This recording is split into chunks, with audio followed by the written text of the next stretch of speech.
منذ تأسيس الإدارة الذاتية في شمال وشرق سوريا.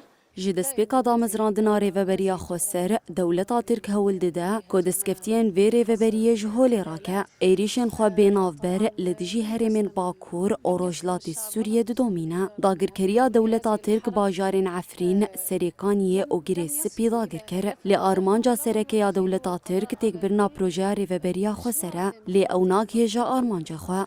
القضاء على أو احتلال هذه الجغرافيا. الذكرى السادسة لتحرير الرقة من داعش وبراثن داعش. بنێزبوونا سالڤەگێرا ڕزگارکردنا bajarê Reqqayê ra dewleta Tirka dagirker hewl dide Daişê ji nû ve zindî bike. Laliyekî din jî dewleta Tirka dagirker rojane êrişên qirkirinê li dijî herêmên me pêk tîne. Tevîvan êrişan jî em li ber xwe didin. Em tev dizanin ku dewleta Tirk destekê dide Daişê lê civaka navdewletî xwe bêdeng dike. Niha jî dagirkeriya dewleta Tirk bi nesaziya herêmê dike hedef û gel ji pêdiviyên jiyanê bêpar dihêle. البنية التحتية بالكامل في شمال شرق سوريا من مياه وكهرباء ونفط وكلها